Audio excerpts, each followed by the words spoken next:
So listen. The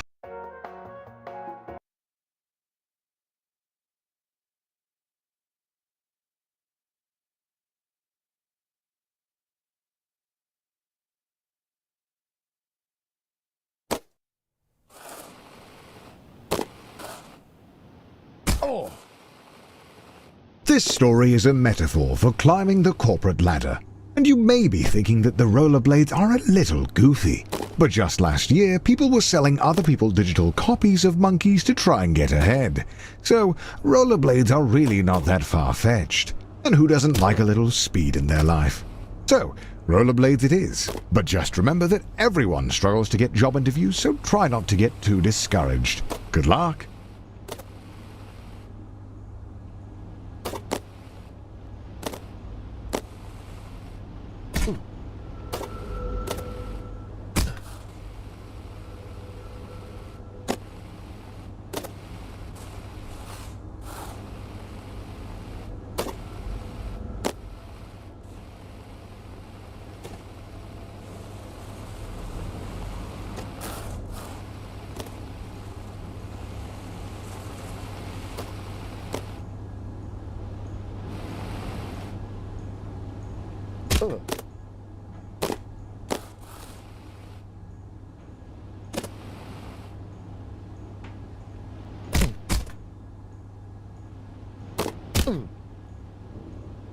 Hey, welcome to your first job interview. I know it can be a little nerve-wracking, but just relax and do your best. You're sure to get the job.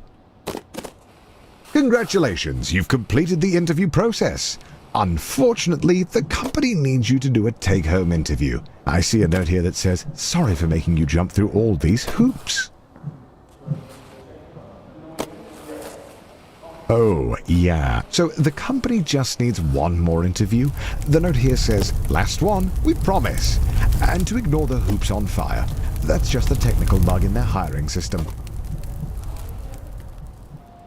There it is, the offer letter. You grab the letter and read it out loud. We regret to inform you that the role has been filled.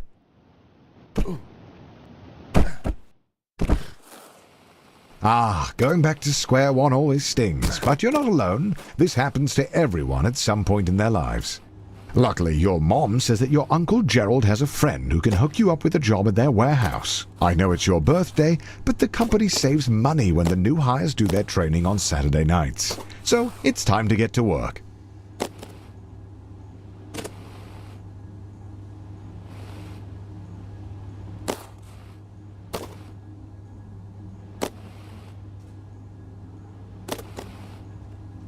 Congratulations on completing your training. Go home, get some rest. Tomorrow is your first real day at work.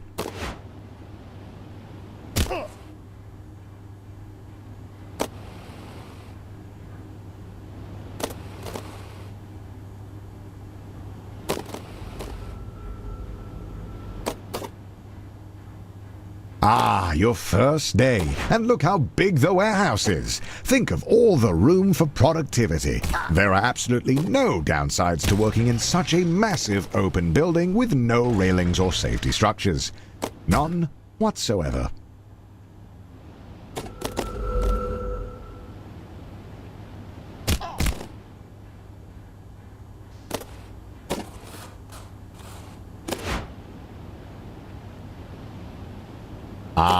So rumor has it that corporate spent all of their money on fighting Ted's injury lawsuit. So they've thrown you a pizza party instead, which, according to your boss, is arguably better. But don't worry, a manager's position has opened up, and that comes with a pay raise.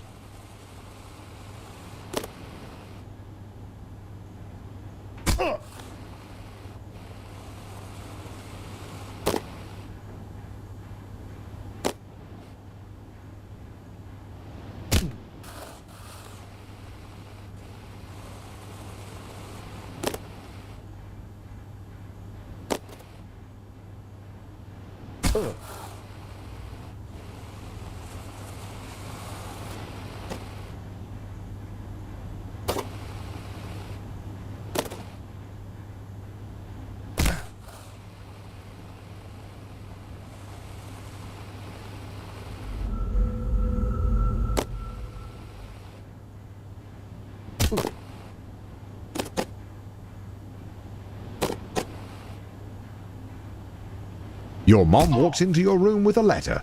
You got the job. Tomorrow is your first day as an unpaid intern. What an honor.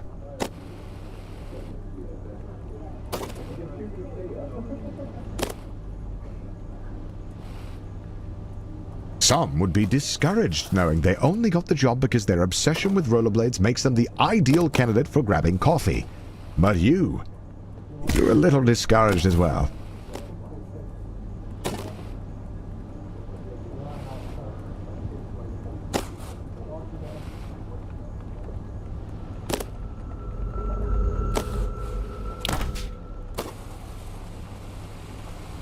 Congratulations, you've finished training. Now the real work begins.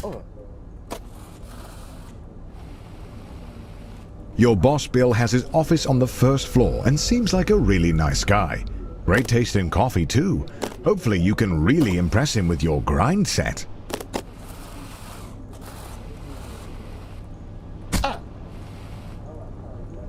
On the second floor, you meet Jim, who tells you that at the end of the year, several interns are chosen to interview for a paid position as a junior financial analyst. He tells you to just work hard and go with the flow.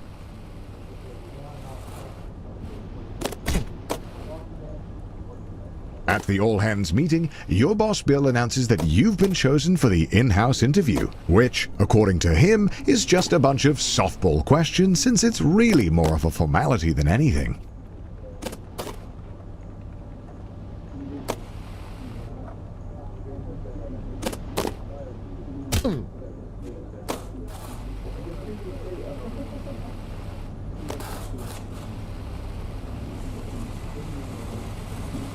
You did it! The job is yours! And as you watch the other interns get fired one by one, you can start to taste the prestige of being a junior financial analyst. You're ready to kick ass and make money, and you're all out of money. Unfortunately, being a junior financial analyst means you're just another cog in the corporate machine. No one is going to notice you if you don't make yourself stand out. Being a cog means doing a lot of the same thing over and over again. But the company wine mixer is coming up, and if you can make a good impression, it'll go a long way. Oh, the company wine mixer, a chance to meet middle management, impress them with your firmest handshake, and laugh together at the financially illiterate.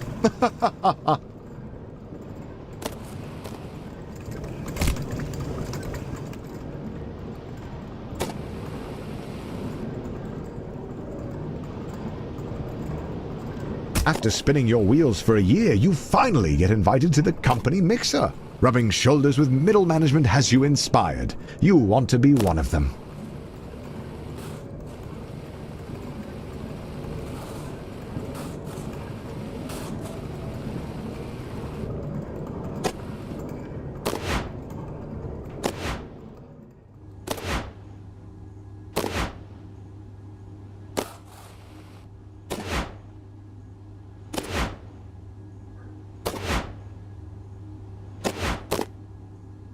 Finally, the company opens up a single middle management position. All you have to do is beat the rest of the applicants and the job is yours. The bumpers are a metaphor for the other applicants.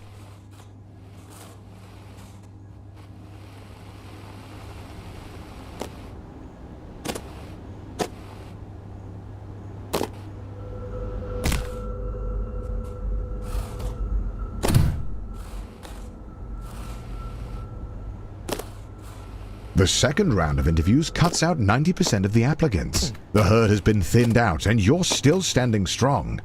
Wait, somehow Ted is in the running? When did he get a job here?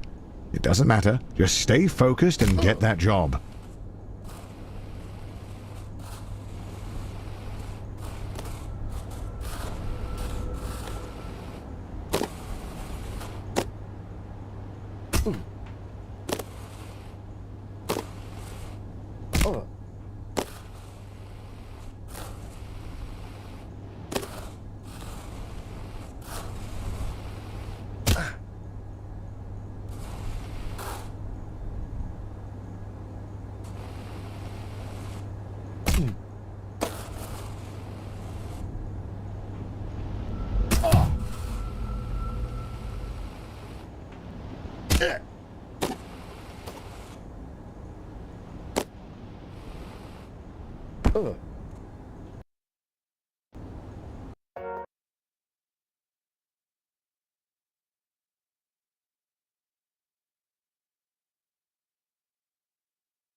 After months of grueling interviews, corporate dinners, endless schmoozing, you find a letter on your desk. One of the two positions is yours.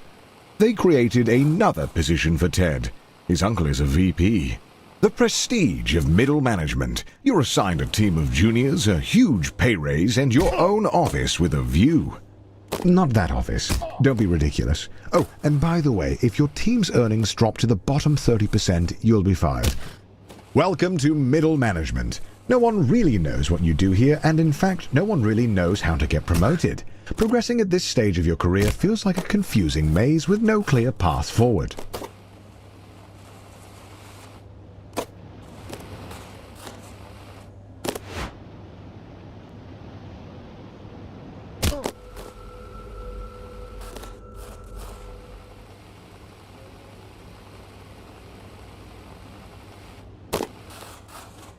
You know, a lot of people stay in middle management their whole career. Look at Dom. He's been here for 20 years. He's also bald, and he seems pretty happy.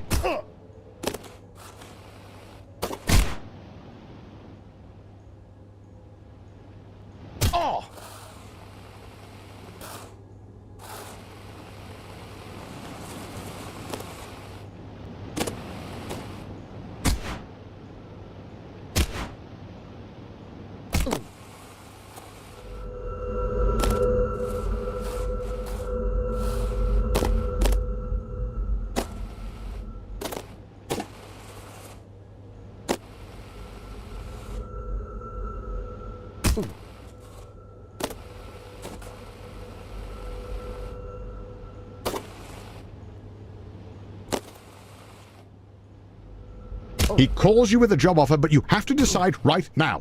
Ah! The only way to move up is to move out. So you take the job, and as luck would have it, they're in need of a new department head, and you are in the running. At this stage in your career, there are no safeguards. The only one who can convince the board to make you a department head is you.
You hear about the Doinkler portfolio. 2 VPs have used their insider trading knowledge to invest a ton of money into it, but it hasn't taken off. You could take it on, but 3 other managers have been fired trying to make it work.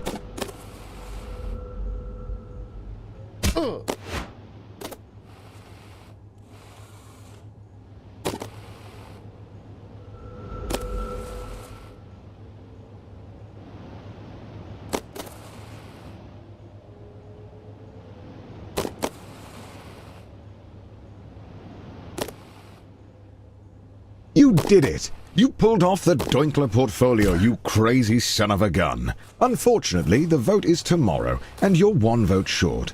Looks like it's better luck next time.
You're still convinced that being a full-time YouTuber is for absolute degenerates, but he was such a class act that it was enough to sway the vote.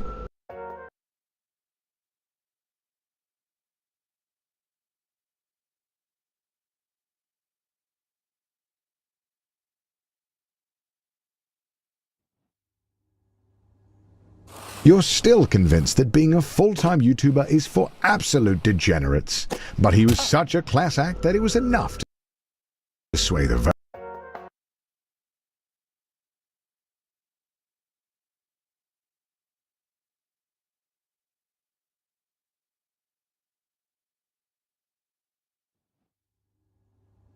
You're still convinced that being a full-time YouTuber is for absolute degenerates, but he was such a class.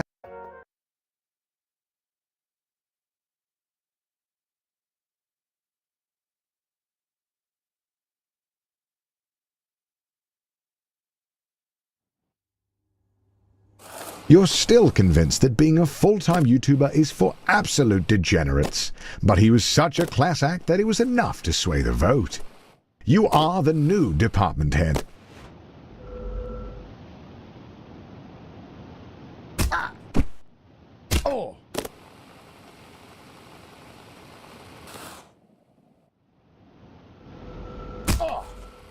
Welcome to upper management. You're making more money than you could ever have dreamed of.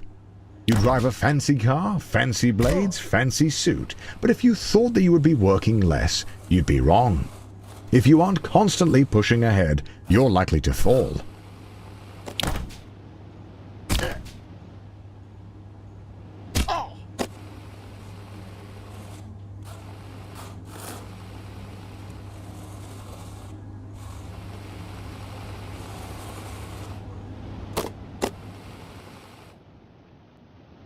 The FBI sweep the whole leadership team into prison, just as you thought. They need a new VP.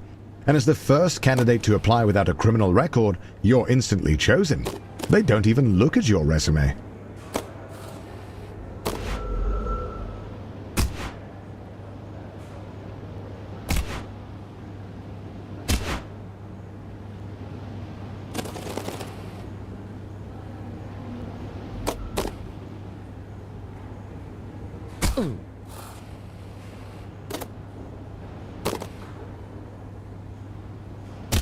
Being a VP at a large company puts you in the top 0.01%. But it's not enough.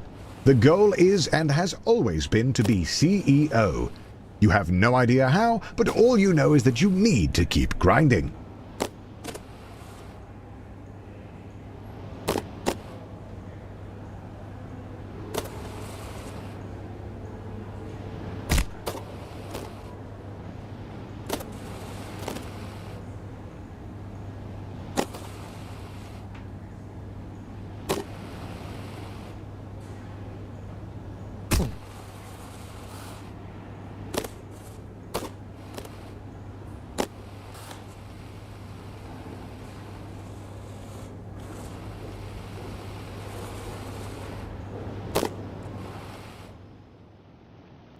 head, and some of the other VPs are also arrested for embezzlement. Honestly, you're not surprised. That guy was useless. But now they're desperate to fill his spot. They ask you to jump ship. And honestly, who are you to say no to a 7-figure salary with stock options? And a shot at being CEO? You take the job.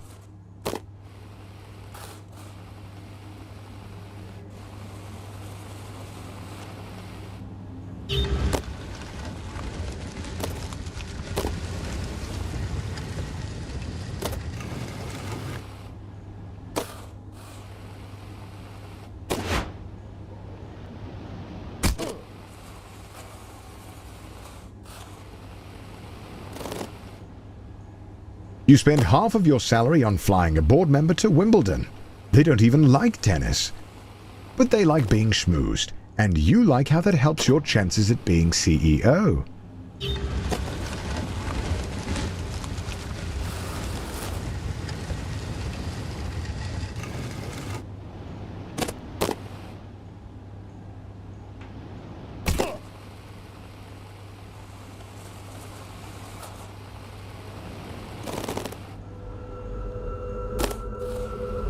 The economy is in a downturn, and the company is losing money hand over fist, except for your department. Buying and shutting down companies to create customers for your job hunting app is really working.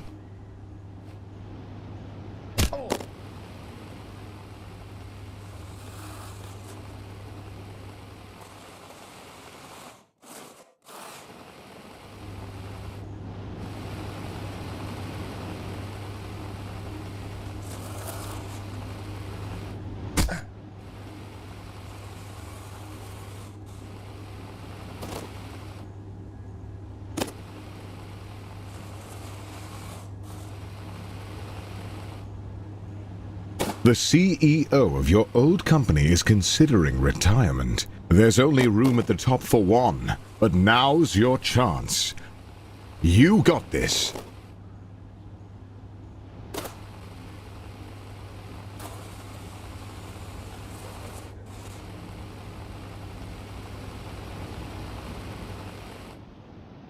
Just before the CEO of your old company retires, he gets arrested for embezzlement. But you've been schmoozing the board of directors for years, taking on hard portfolios, buying dinners at the country club, and turning a blind eye to embezzlement. You're ready to take the leap. All of your hard work has finally paid off. The board of directors have voted, and you are appointed the CEO. The journey is over. You have climbed the corporate ladder, a feat that very, very few people have ever managed to do. There really is nowhere else to go. Congratulations on beating Get to Work.